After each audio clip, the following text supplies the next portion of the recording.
So, without further ado, I want to dive right in. We make some introductions in case you haven't been here before, and I know a lot of the viewers seeing this will probably see it after it's live, which is totally fine. Francis, first off, Francis and I connected on Substack, and he's someone I keep coming back to.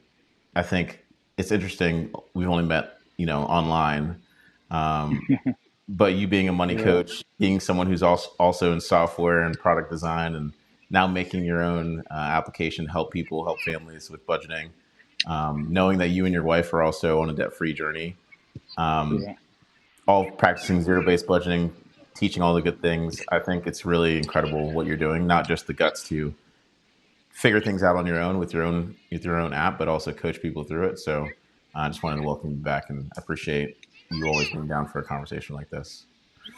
And Absolutely. then, yeah, and then Matt, second time we've been on video, same deal. Definitely would love to meet you in person at some point, but nonetheless, just connecting the money world in some ways, making it a lot smaller. And so Matt runs Wayfinder Money.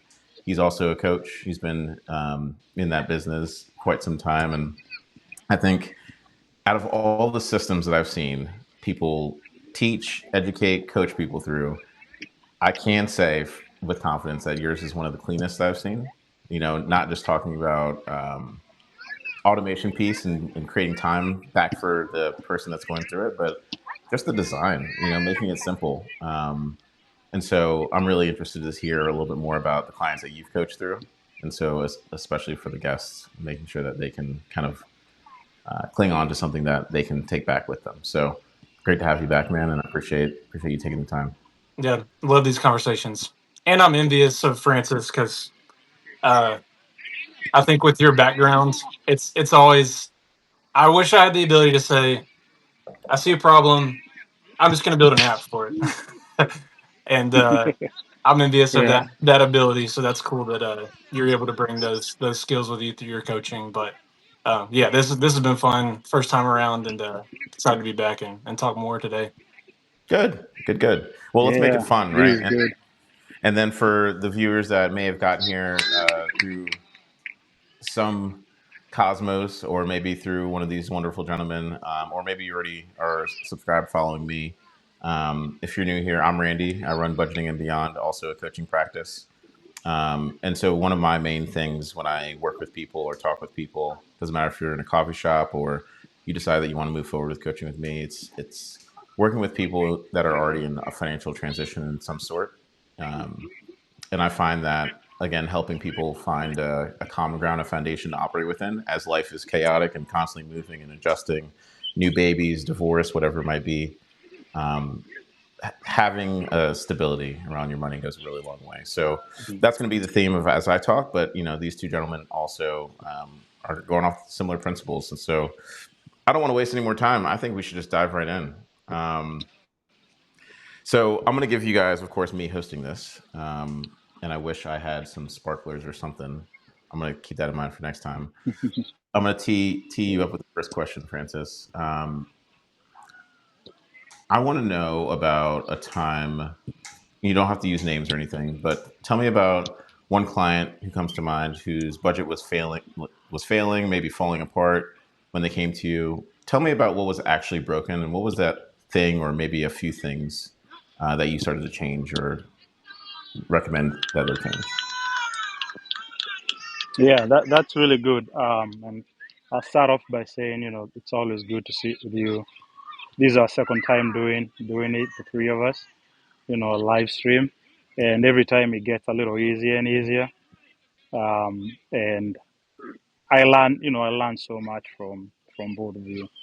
Um, so unlike you both, I really don't have a big clientele because I'm just starting off and I'm mostly focused on building software products. But there are few that I've helped with. One particular one, without really using name, I think mostly it was confidence with him, with the person that I'm working with. It's not. They had tried a few things in managing their money, him and his significant other, and they quite didn't see eye to eye, and it was a little bit of tedious thing to do, um, almost every week or every other week. And you could see confidence was eroding in that they'd be able to manage this. And this came with like a lot of debt that they had, and not enough income. So, the first thing was really just, again, being able to list everything that where your money is going. It's simple. Don't write the numbers. So we started off by just list the names of your expenses, and then we can start with the numbers slowly. Actually, we listed the names, categorized it into wants and needs, and then went to the numbers, right? Mm. And it was easier to cross off because once you have a hierarchy, that needs comes first, and then wants comes second. And even in those wants, what's your first priority? What's your second priority in those wants? And what's one or few things that you could do without? So it was as simple as that, and then concentrating on um, shrinking that list to Mhm. something that's within the income, right? Getting that habit going of tracking that, and getting the habit of making sure you're paying things that they have penalties if you don't, and some of the things that you can put off. Just getting into that habit of weekly check-in on the budget or the list, and conversations with the significant other. That was so huge, because I could see that their needs and their wants were not on the same page. Sure. But really having a heartfelt conversation and saying, look, we have to be. Really, we don't have an option. Nobody's coming to save us. We've got to be on the same page, and we can compromise on some things, right? So I can cut off my expenses. This is a conversation they had. My expenses that I want, I can cut off two, and you can cut off two, and then over time we can get to a point where um, we are happy with what we are giving up. Yeah, that's fair. That's quite a bit. So what I'm gathering from that is, for anyone listening, it sounds like getting on the same page, listing out your priorities, and then slowly over time narrowing that priority list down to something a little bit more realistic Yeah, to work with the budget. Okay, love it. Yeah, correct. So and I Matt, love that. And it really, like, just go ahead. Yeah, I was just gonna say you said at the very beginning the word confidence, and I know Randy, you were asking about like what is the root cause of all of this as we get to work with people, yeah, and a lot of it Yes. just has to do with. I mean, there can be so much emotion that are looped into our relationship with our money, and it can develop shame and embarrassment and fear and all of these sorts of like negative things that well up inside of us, whether we're living on our own or we have a spouse that we're managing our money with. But uh, I think finding the path from those negative emotions to that space of confidence is really Hmm. a lot of what we're after with people in these relationships. And it really, a lot of times, it really does take just simple conversations with others and um, them being willing to actually talk about reality, yeah, and then get to a place where when Yeah. we can spell these things out, then a lot of times, like there's always a path forward. And right. so if we can find whatever that first step is, then we can get to that place with them where they can develop just a little bit of confidence to be able to make it through the next day. And it's crazy how that compounds over time. Um, Yeah. and we can really help Yeah. people make progress, and they can see that in their own lives. So speaking Yeah. on that confidence piece, then Matt, one thing I'm kind of curious, since you've been in the space, I think a little bit longer than me. If you're like, for you, if you've been working with people that just started making real money, for example, right, and you have this client who's feeling like they're earning well but still feels broke, and maybe that confidence is lacking. What did their money actually look like to you when you saw it and you opened the hood for the first time, proverbially? Yeah, I think um, I've worked with people that are in debt across the spectrum, but my more target clientele is to take your 20 something year old who doesn't really have any debt, but doesn't know what to do with the money that they're making. Um, and a lot of the gap that exists, and I mean, we could go back to the word confidence, but really, it's a lack of education. Mm. I think that, and it's interesting seeing just a theme across Substack. There's so many voices out there. At least it seems on this platform of people that are saying we have an information and an educational gap within personal finance.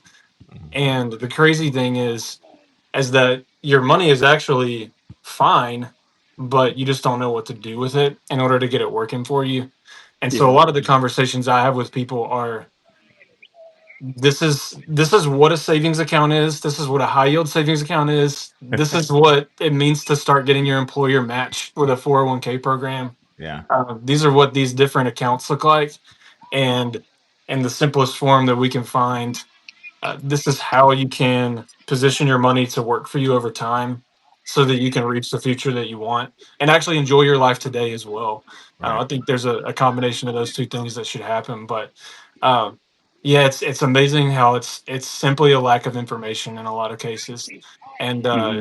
again, going back to just the reason that we do what we do, I don't want to speak for you guys, but Sure. yes, it's transformation, it's breakthrough, it's helping people make progress, but it's really just being able to simply have conversations with people that can reveal these things to do in your personal life, um, that just become part of who you are. Um, we want you to be able to go out and live your life, to do it on purpose, for a purpose, and know that your money is being taken care of in the background. And Yeah. so those are a lot of the conversations that I have with people, and it's a lot of fun. Yeah, yeah. I think that's and Francis, I know you're about to jump in there. Let me just add one quick thing because what you just highlighted, Matt, of this possibly information and educational gap that people might feel in their early 20s or their mid 20s, whatever it might be, I think is interesting because like for my target clientele, maybe they're in their 30s and 40s and they're going through a lot of life change.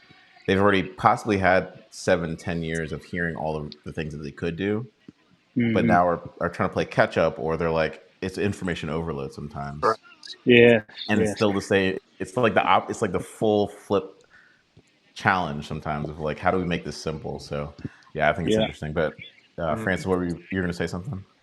You touched on it because it's not that there isn't information. There's plenty of it, Right. and it can get overwhelming, right? And it really, and at this time of age where at the tip of your fingers you can get any information, you if you're not confident, you can develop the fear that this is scam, right? Or this is not.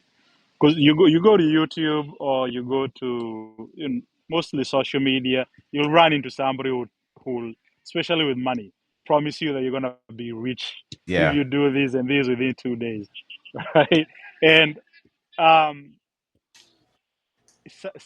and a lot of people would want that, but deep inside of you, you're suspicious of this, and because of that, you're afraid of seeking more or even taking action, right? So my approach is always like, look, nothing, especially if you're in a lot of debt, you're not gonna get out of this within a week, within a month, right? It's gonna take time.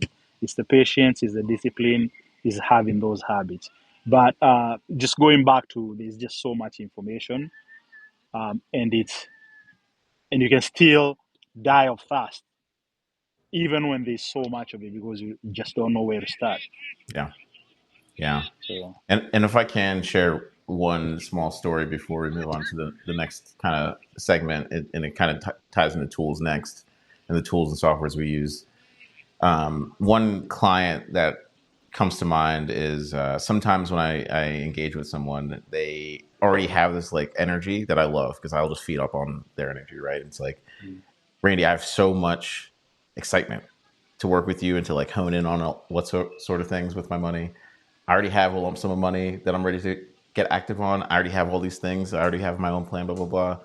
And it's like sometimes we just have to take one step at a time before we do all the things. And so yeah, instead of trying to pay off 3 credit cards and, yeah, then I also want to start saving up for this car. And yeah, I know I need a budget, but like this month is kind of crazy. And it's like, don't forget the order of operations, because that being consistent is what's going to get you there. And Yeah. one client in mind, it. I don't know if either of you have felt this when you sit down for someone for the first time, and you can just get this energy feed off of them sometimes, where it's like, oh, this is going to be fun. Like I don't have to manufacture energy for you. You're already amped to do something. It's just channeling that in the right way. Mhm. I was telling someone the other day, it's like, if we have a flashlight or a laser, it's like you can shine that flashlight and it's going to scatter light like this. But what I'm trying to do is condense it really, really tight to a laser so that we Yeah. can start making some cuts and whatever you're working through. Um, but yeah, it's just all funny. It is very, very behavioral. Yeah. And I want Absolutely. to shout out to the three people that are joining us live. That we're glad you're here. Yeah, here with us on a Saturday. Here we go. Yeah. Um, Yeah. so I want to switch gears a little bit over to softwares, tools. When I think about the times where, even in the last couple years, where I'm testing different tools, trying different things, seeing what's working, not just for me, but also for different clients, and now honing in on something that I think is working pretty well for my clients. I'm curious because, Francis, we talked a little bit about you owning and developing Money Tally HQ. And then, Yeah. Matt, you've mentioned that you also use Monarch like I do for your clients. So there's different features, different things about the tools that I'm sure each of you are picking up on. I want to hear more about that, especially for those that are listening, because there's probably overwhelm depending on what is and what is not working for whatever people are doing, whether it's spreadsheets or paper, or maybe they already have a tool. Talk to me about one thing in either of the softwares that you guys use that clients touch every week that you feel like has one of the biggest impacts on them actually being able to make a budget, run a budget, and be consistent. Whoever Mhm. wants to go first. Yeah, I can go first this time. So, uh, I guess to jump to the end first, the automatic categorization of transactions that happen within Monarch through your connected accounts. When you swipe your card or spend money somewhere, that transaction automatically shows up, and it gets categorized into whatever line item that you want that particular expense to go to within your budget. So you're automatically having budget line items updated every single day, every single week. You're being able to see basically in real time how you're tracking toward your monthly budget. So I think that's a feature that um, it takes all the guesswork out of the process. So just one quick client story to get to why that's so important. One client I'm working with right now, she showed up to our first meeting with, and she did her homework. Like, this is what I asked her to do, and this is part of the process. Talking about one step at a time. Like, it's gotta start somewhere. But we sat and looked across the table at a couple different notepads worth of a physically written down budget, what she thought her budget was. Uh, but and again, it was a great first step. So these are the things, and it was mostly right. She had done her research, and basically everything was there. But by the time a month passed and we had transitioned her budget into Monarch, we're able to start going through this transaction list and see that, okay, so this belongs in this category that you said, this one belongs in this one belongs in this one. Oh, but then what about this expense? And Mhm. she's like, oh, I didn't think about that one. And that shows up two or three times over the course of our conversation. And in reality, I've heard before that it takes 3 months using an automated budget tool for it to really be dialed in, so that it's for the most part accurate. We're never going to have a perfect month, even when we get it as close as we can. So we can account for that as well. But in her case, it's super interesting uh, whenever you take the step to connect every expense into a tool like this, because it's going to show up in that transaction list, and the truth is going to be revealed. You're going to have to answer for that expense. It needs to go in some category. So you spend those first few months figuring out, like, does it fit somewhere I already have? Do I need to add another category? Do I need to take one away and replace it with this category? So it's definitely a process to figure it all out. But ultimately, again, to now bookend this with answering your question once more, it's that transaction tab where you're able to jump in. I actually coach clients through looking at that transaction tab any new transactions that have shown up every single day. Spend 5 minutes or less just making sure that those were categorized correctly within your budget. And my sort of like theory with them is that 5 minutes a day is going to save you 5 hours at the end of the month to be able to Yeah. Yeah. figure out what all actually happened. Yeah. But you're going to have a pretty clear picture when you get to the end of every month, exactly how you spent and where your budget landed. Yeah. Love that. Habit stacking. There you go. There you Yeah, go. yeah.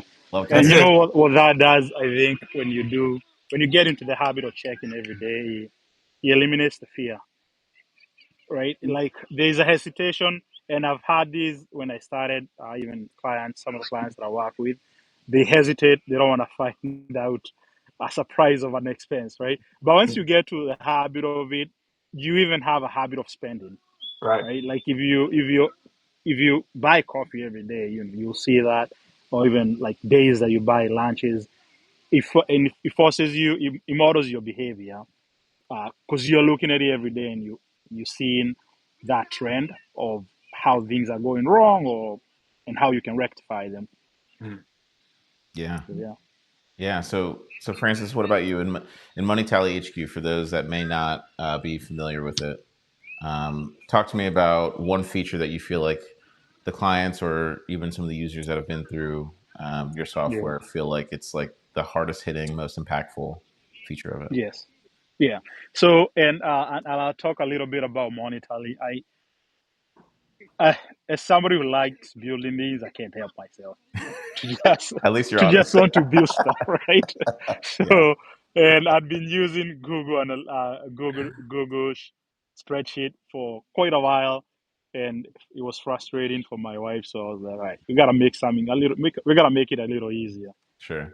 So that's how Monetally came into play. It's something that we use every day, and a couple of other people that other users that I know. But an interesting feature that I added maybe 2 or 3 months ago was a flowchart, pretty much. Mhm. And if you worked with them, you're familiar with like how you can map things out. So I, in my regular job, I do a lot of this stuff in terms of like, present, creating flowcharts to just present on how we're gonna start from A and end up in a final destination, which is Z. Mhm. So I added that feature where you can start off with your income, and then you can create different buckets and assign different amount or yes, assigning or allocate different amounts to those buckets, right? Until you end up with a zero balance in your income. So, and then in those different buckets, you can mess with them a little bit to just balance out what the other buckets are. And working with with this one client who a lot younger than me and is starting out, very proud of him. Actually, he doesn't have debt, and he's been very disciplined with his money, but he didn't have a structure. So I showed him this. We created a flow chart for his money. This is what's going to be your recurring expenses, like your bills, your gas, stuff like that. And this is what you're already saving now. Now that's your savings bucket. But I also want, since I see you don't have a lot of debt, I think you can manage to have investments. So that's your investments bucket. And Nice. we did the allocations. At the end of the day, he found that he's saving a ton, and he can start pushing that amount to investment.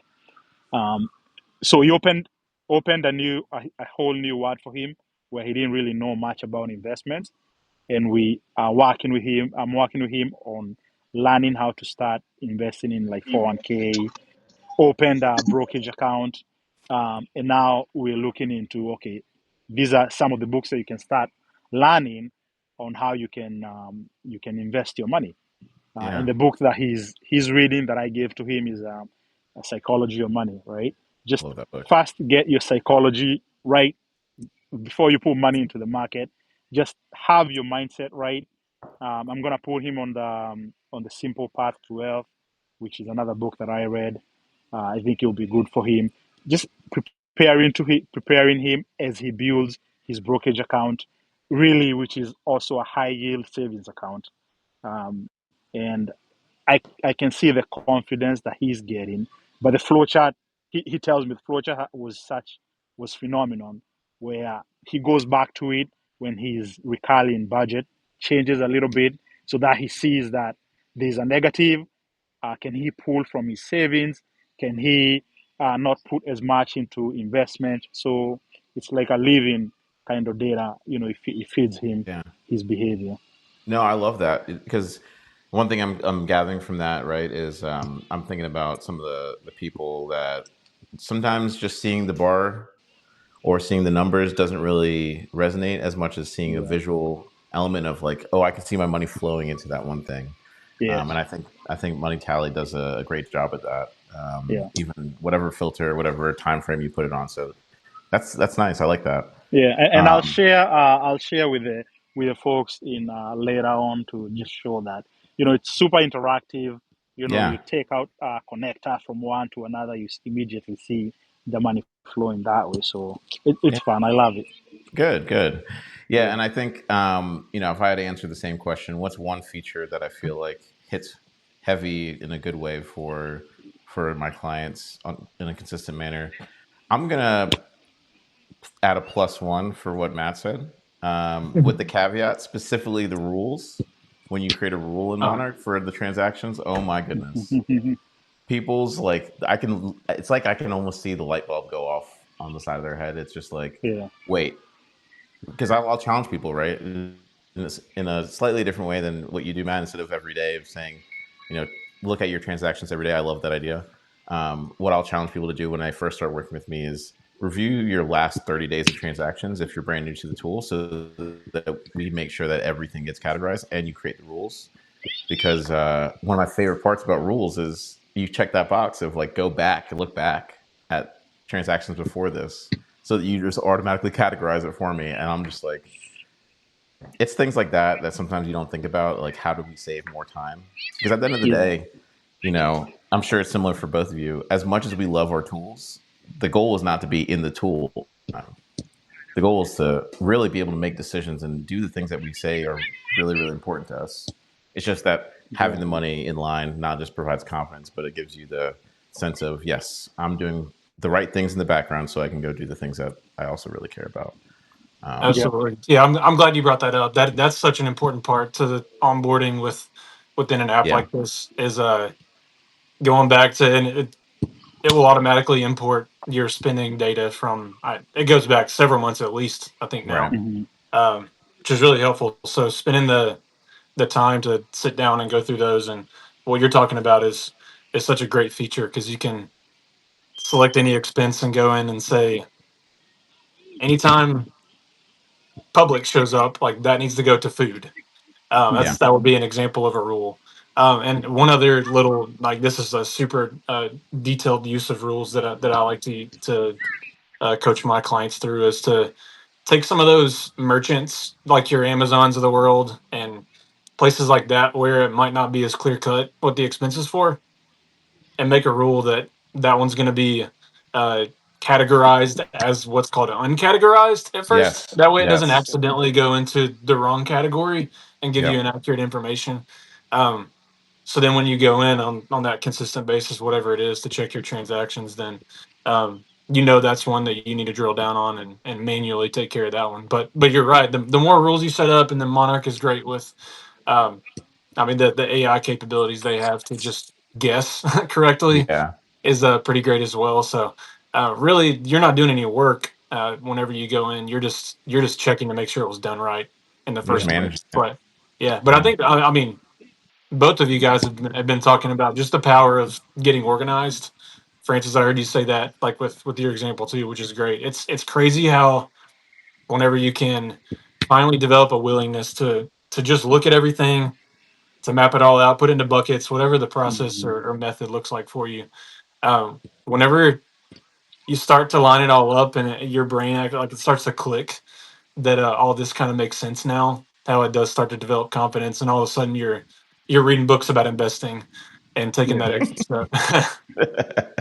If you're willing to put it And up on your bookshelf, that means you're willing to have a conversation about it, right? Exactly. and Matt, I like that point you touched on organization. All these tools are really just about that. Get it out of your head, put it down where it's super easy, organized and super easy to just look at it and understand what it is. Because we that's what tools are meant for, Yeah. right? To like offload your brain power and just make it a lot easier. So yeah, whatever to anybody, whatever tool that you're using, as long as it's meeting your needs of being organized, uh, encouraging the habits, the good habits, and just make it saving you a ton of time, right? Giving you time back. That's all about. That's what it is, really. Get it out of your head. That sounds like a good title for this live. Ooh, yeah. That's true. I like it. That's what we do. Yeah, Get it out. Yeah. and Um, it can be right, and it can be when you have a lot going on, it can be so chaotic, sure. and money triggers so many things Yeah. that that you're not aware of. Yeah. So yeah, get it out of your head, man. Yeah. Love it. So wait, so if you're telling me that there's someone listening to this, right, and they say, I want to spend $3,000 on a tattoo, and they finally get it out, that's perfectly okay. Exactly. That's perfectly Yeah, yeah, okay. We just got to be organized about it, how we're going to get there. If there's a line Um, yeah, for it, then yeah, have that's fun. right. That's right. So just one more on the tool piece or app piece, whatever it might be. We talked about what is working for people, what's going well in terms of what we see in features in our apps. What about what causes clients to sometimes quietly fail? Like where does it break down sometimes in the app? Maybe the app is just a reflection of their behavior, but if anything comes to mind for either of you, I'd love to hear an example or anything worth mentioning. Yeah, I mean, I think a lack of consistency will do it. Um, I think when you build something once, yes, the goal is to create a system that runs so you can live your life. Um, Automate it to a point that you know that progress is inevitable. But if you stay away from it and lose focus or proximity to at least paying attention, then like we've still got to spend the money separate from the tools that are keeping it organized. So losing that losing that state of clarity, I think is one important thing to touch on. And I think another is that if we don't build into our budgets room for error or room for the unexpected, I yeah, think that that can create some problematic conversations or situations as well once we get to the end of our months. I know my family, we have a line item in our budget called stuff we didn't budget for, and Got to make it's it it's fun. not a it's not a massive line, but it's one that we've tried to allot a small amount of money each month for the unexpected, because I think I said it earlier, but there's no perfect month. And one other feature that's helpful in Monarch is you can actually share money between expense categories. Where if you went under budget in one category, you can give a little bit of that money to another where you went over. So yeah, there are tools built in there to help um, bridge the gap between potential failure and reconciling those things. Just yeah, to just to be clear, really quick, just so anyone listening to this understands, Matt, when you say lack of consistency, you don't mean lack of consistent data. I assume you mean consistency in checking and following up. And Correct. got it. Absolutely. Yeah. The beauty of the technology we have access to today is that it will be consistent. It's our responsibility now to stay close enough to it that we can see what's happening. yeah. The tools that we have are truth tellers. They're not gonna lie to you to feel good, right? If Yep. you spend it and it's looking bad, they're gonna tell you this is looking bad. Um, I like the stuff that we didn't budget to. Man, birthdays kill me. When you got little kids and like they're in preschool or kindergarten, they invited to all sort of birthdays, and we never budget for that. And with it, especially like the when the good weather, the spring, Yeah. the summer, and the fall, there's so much of them.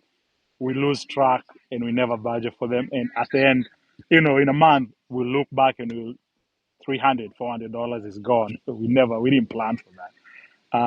But when you have that category, right? You're not gonna be at each other's throat. Hmm. I, we didn't plan for this. Why do you go spend $100 on some kid that we really don't know? Hmm. So that's why you gotta have some of these things that you don't plan. Um, but I think for me, like tools, where I see people failing, it's their super reliance on tools and thinking that they'll fix your behavior, Yes. Mm. right? That's They great. lay out the truth, but at the end of the day, it's on you to fix how you're spending your money. So that's why I insist a lot on um, going back and visiting your budget a lot and the tools that you're using a lot, because it takes away the fear of looking at how your behavior is, and then the tools will model and show you this is the results of what you're doing, right? And then use that to leverage and as a leverage to adjust. It doesn't have to be dramatic, right? It can be slowly adjusting to a point where you see what you're seeing from the tools makes you happy. Yeah. So yeah. Yeah.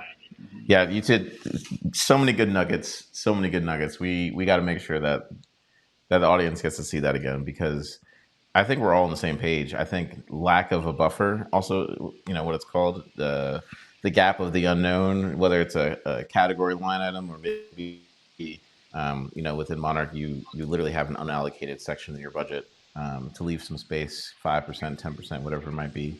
Like, that's what wrecks people. And I think, Hmm. Francis, you talked about it a little bit. The tool won't save you from your behaviors, Hmm. and while you're learning to budget, or maybe you've been budgeting, and maybe you're just entering a different season, right? Because I see it all the time. You're entering a different season, new house, new baby, whatever it might be. And so the budget, even though you've been budgeting, it hasn't looked the same. And so you have to re-baseline a little bit. Yeah. Um, you gotta expect the things that you didn't expect. So great points, boys. I want to switch gears a little bit. I've been thinking about how to kind of call out some of the things that people might see if money is on your mind or your finances are on your mind, and you go to Google, you go to YouTube, and you're like, I have this problem. What's a good solution? Or you go to ChatGPT, whatever it might be. I want to call out what is. So I'm going to start the statement. You guys finish it, and Francis, I'll throw it to you first. What's one common advice that you hear on the internet around budgeting, around personal finance, that you tell people to either ignore or it's just not fully accurate? Oh man, that's I. Mine is really money is sensitive. My advice is normally seek somebody that you know who's done what you're trying to do, right? Mm, And even when you hear it from YouTube or from the internet, find somebody from your workplace, family, who's who you think has done it. If it's investing or like organize your money, talk to them. yeah, Word of mouth, it has you'll trust that more as opposed to going off with somebody who's you never know, like on YouTube, maybe they are creator and this is a way for them to make money, and they've got to have those clickbait, short things that are gonna make you click and watch the right. thing. So yes, watch it on YouTube, but then find somebody that you can trust, you can talk to. Gotcha. Yeah, I love that. Yeah. Matt, throwing it to you, same thing. If you've seen one common piece of advice, financial advice you hear on the internet, uh, what advice do you sometimes tell people to ignore or maybe don't fully trust? Yeah, I think it would be something along the lines of anyone that is promising a quick way to get to your destination. or Yeah. just a fast track for getting rich. Not saying there are not ways that that happens, but I think for the majority of people, um, this is a process, and something I'm realizing is that as a coach, we want to be able to spend one season with people so that they can spend seasons and seasons and seasons and decades of time uh, locked in with a system for their money that is going to allow them to accomplish long term goals. Um, but for the most part, that's not ever going to happen quickly. So what we need to uh, what we want to do for people is to set them up for success for the long term. So anytime I ever see anything out there that's like do this and it's going to work fast, uh, Do these yeah, three I want things. somebody to develop a system as Yeah. quickly as they can. But even that's a process. So Yeah. Yeah. uh, Yes. the long game is what we play. Yeah. Yeah. Yeah. And and it can be painful, you know. Um, but you don't accumulate $100,000 of debt within a day. You're not gonna get out of it within a day or within a couple of weeks. So it'll take some time. Yeah, and I've got nothing wrong with if you've got a little bit of extra money set aside for uh, speculation investing, uh, or having some fun with that. But Yeah. don't make that your plan um, Yeah. Yeah. for the sustainability for the next generation. Um, yeah, I'll leave it at that. Yeah, that's totally fair. One thing that kind of comes to mind because there's so many rabbit holes that I could have baited you guys with a couple of topics. Maybe next time. Maybe Yeah, next time because none of us are sweating. So I gotta try to get us one of us to sweat.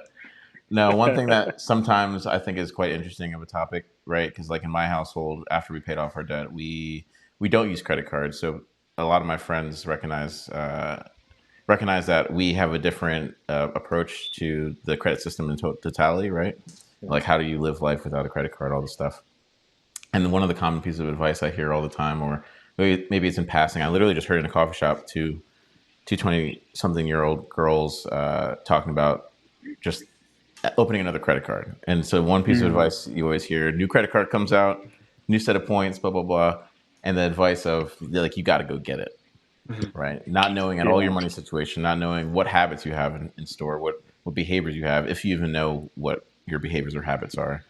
And so that's the advice I typically push back on people. It's not just because I don't use a credit card doesn't mean credit cards are bad. That's not my view. My view is that it's more of a maturity thing slash a discipline thing, right? Like no matter if it's cash, debt, debit, credit, like you have to have some level of stewardship. And Mhm. so before just diving into something that is quite tempting, right, to go over and to use someone else's money, just understanding what habits you have in place is usually the stopgap I start with. Yeah, that's great. That's such a good example. 'Cause that's everywhere. Yeah, Commercials. Yeah, I mean, yeah, anywhere we go, that there's another ad for a credit card and the benefits that come with it. So yeah, I'm glad you said that. yeah, yeah.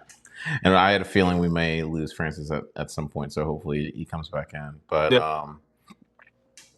one other thing I wanted to kind of throw out there, and I'll have to throw it back to Francis when he comes back. So, say someone in this audience or someone listening to this is $30,000 in debt. They are feeling like a low level of embarrassment. Um, they're not sharing it with anyone, or maybe a few people know. They haven't opened their banking app, or maybe where that account is sitting in weeks, and they just only stick to where their transactions are actually coming in. Speak to them directly, Matt. Like if you were to meet someone in a coffee shop, right, and they're like, "Oh, you're a financial coach? Oh my gosh, I have $32,000 in debt." What's their first move this weekend?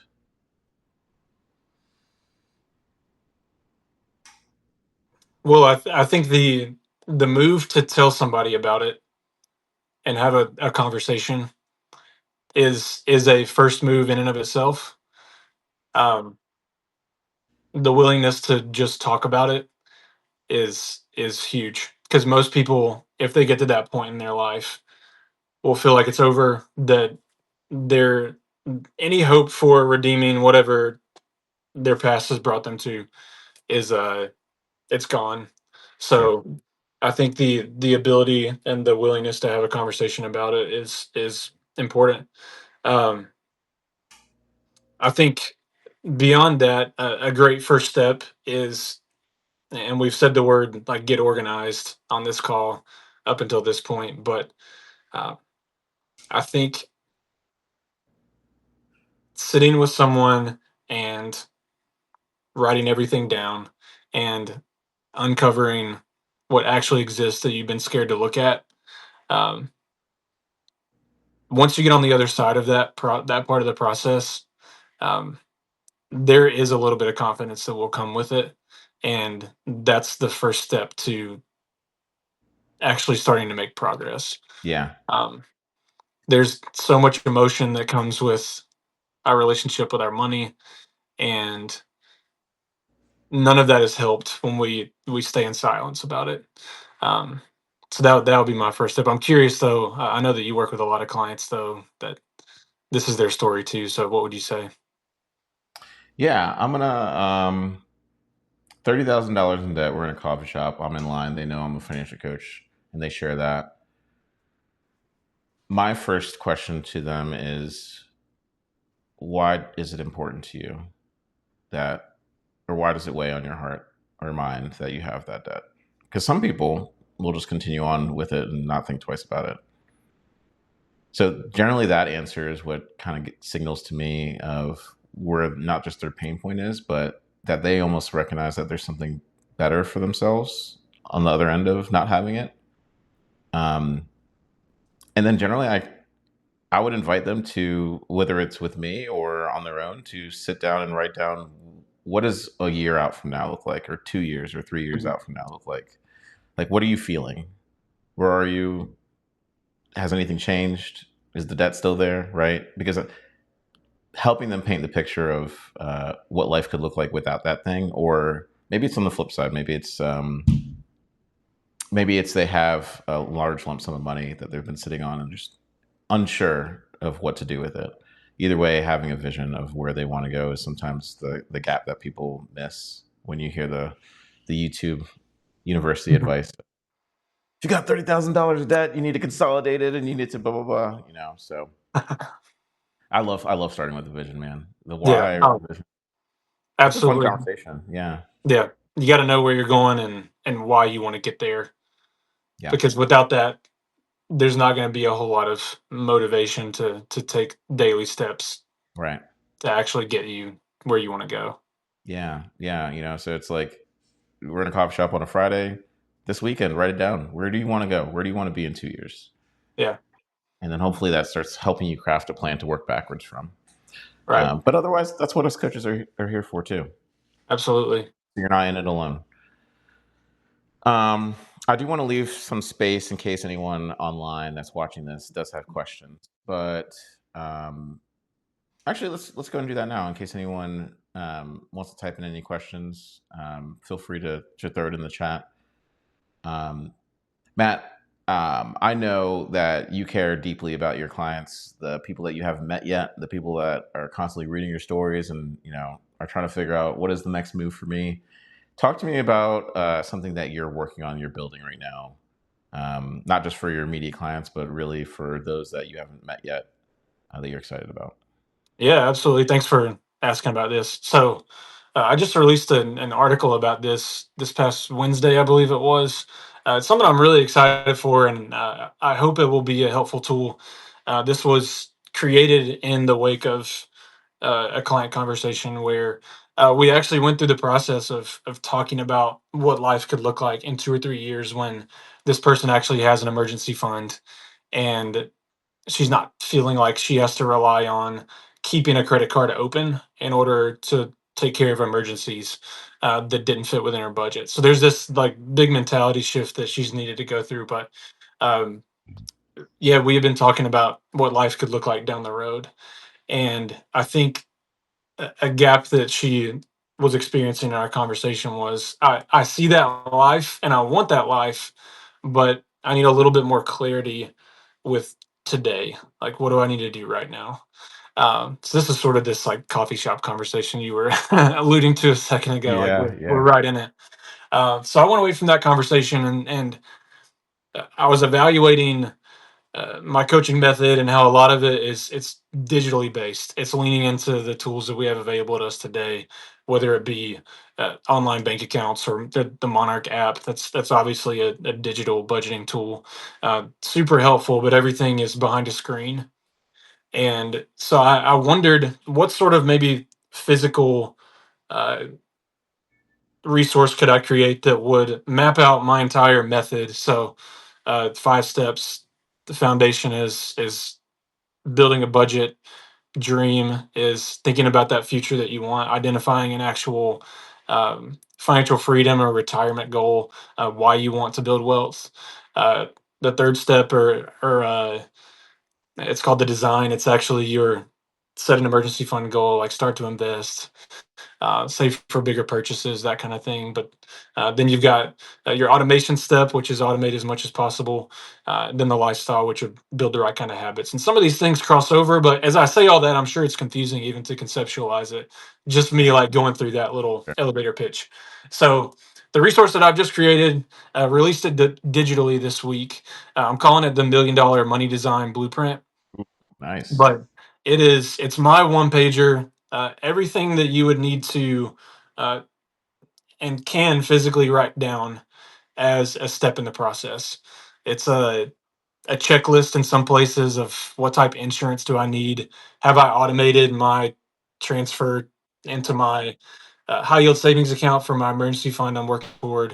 Did I automate my water payment every month? Have I written down that retirement number?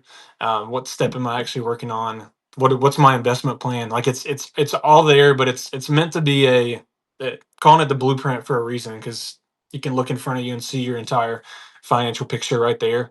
And I have aspirations to turn it into like a wall poster that you can Yeah. workshop in your house, or maybe like a desk mat or something like that. So Yeah, cool. taking the digital that is your financial system and providing a physical tool that you can utilize and keep the picture clear, but also stay organized and know what you're working on. Oh man, that's so cool. Because like I'm thinking, if you get really passionate about whatever plan you're working around your money, you like kind of, maybe not everyone, but sometimes you kind of want people to ask, Yeah, and no one's gonna know whether to ask unless it's right. out in the open in some capacity, whether it's at your desk or on the fridge or something. So, no, that's cool. I'm excited to see what that looks like. Yeah, yeah. What about you? Yeah, What you yeah. working on right now? Yeah, man, I've got so many irons in the fire, and but I am really trying to focus on the immediate next step, right? Like as we are each growing in our practices, it is always the same thing of like one step in front of the other, and not trying to take giant leaps and bounds. So for me, it's very much building out a community, right, of people that are stepping through something similar together. So I'm using school.com. I think I mentioned it Yeah, on our last chat. yeah, I've learned so much about it even since we last talked. Um, because, like I mentioned, the people that I serve best, the ones that are already in transition, when you are moving to a new city, you're stepping into a new phase of life, you're becoming this new identity of a person. Sometimes, not only does it feel alone, but you almost wonder, like, is anyone else going through something similar? Um, and how easy is it for us in this digital age to resort to something on our phone? But like, mhm, where do we go? And is it a protected space that I don't have to worry as much about so many different opinions that maybe conflict me and all this other stuff? So it being more of a gated community that you pay into. But then there's also courses, right? The same things that I teach my clients are all within there. And then still having access to coaching. So I'm really excited about it. It's definitely come with some challenges. Got a lot of good feedback so far from some of my beta users. But yeah, I'm excited. I'm really really excited about it. yeah. That's awesome. Yeah, I think it's easy in the day and age we live in to assume that we can go in chat GPT and ask some money questions and get everything we need and Yeah, just go do it. And that might be the case for somebody, but sure. I don't think we can replace conversation with real human beings, Yeah, being in community with them. I think we're a lot more alike than we think, than we give yeah, ourselves credit for. Um, So just being willing to one, lead the way in conversations like that yourself, but for people to go be a part of something like that, I think they can really get a lot from. So Yeah. yeah, I'm excited to see how that grows for you. I appreciate that, man. I appreciate that.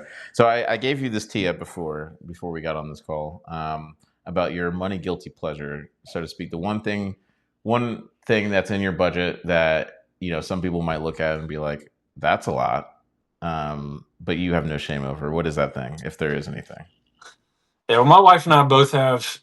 Speaking of like extra lines in our budget for buffer, we have a Matt spin line and Lizzie spin line, which is my wife's name.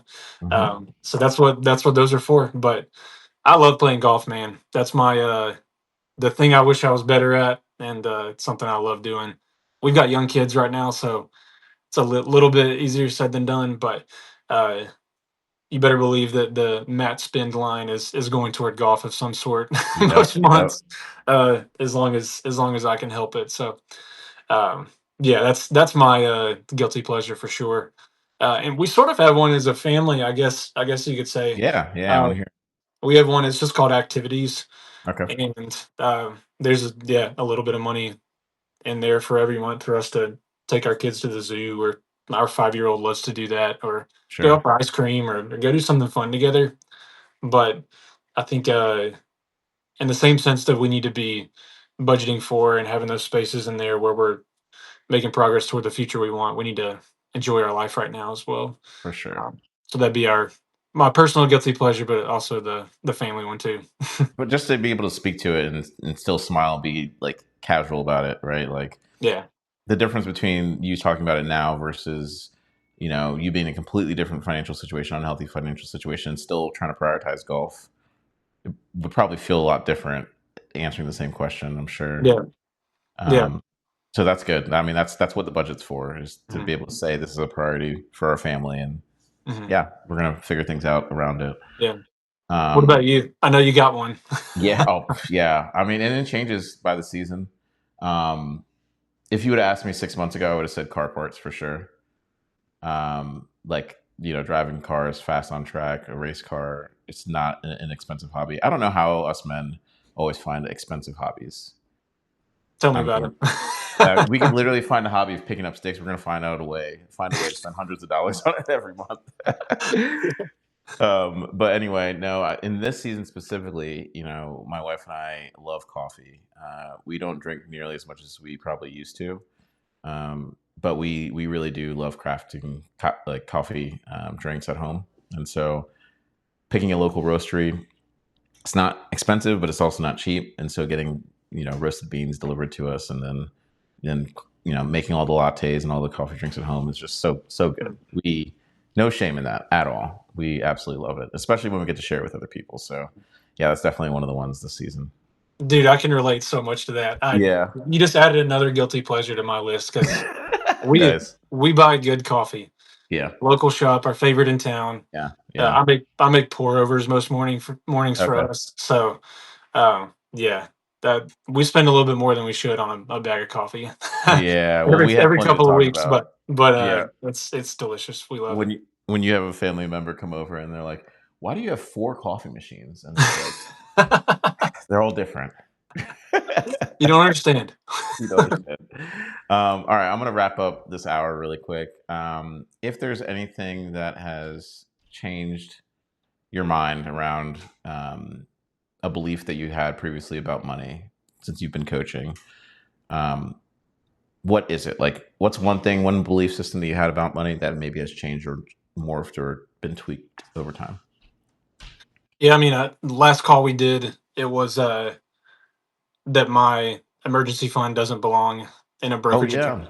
yeah, yeah, yeah, uh, yeah, so we can skate past that one today, um, which I fully believe now. You need to, yeah, have your emergency fund money in yeah, a good safe place, that's not invested, and you're not reliant on a good market year if something happens, which it will. So that's one answer. But man, I just think, and one of my methods that I coach people through in within the Monarch app specifically is to create a structure that's as simple as possible.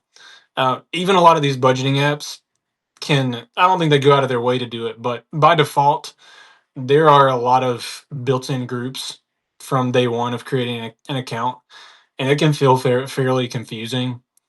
And so, my philosophy within Monarch is to delete most of those and to Yeah. have a simple. Uh, I coach four groups, giving, saving, needs, and wants.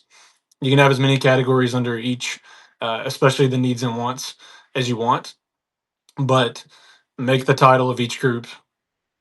You got your needs, and I usually coach people through putting an actual target percentage in the title line, Nice. because some of the back end data that Monarch provides will let you know exactly how much money you're spending, and you can filter it by group. Sure. So if you've got the title of the group saying I want my needs to be at 50% or less of my overall Love expenses, that. Yeah. then the data is going to show me, all right, in that needs group, what percentage of my income from the month went toward that. So you can back Yeah. the percentages up next to each other real clearly.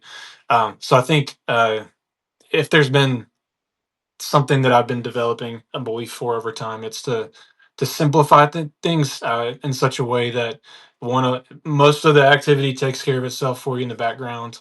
Um, and that it makes it very, very clear and easy to get to the information that you need, Yeah. so that you can very efficiently manage your money, because we're not here to serve money. We're here to live a life and allow our resources to fuel that.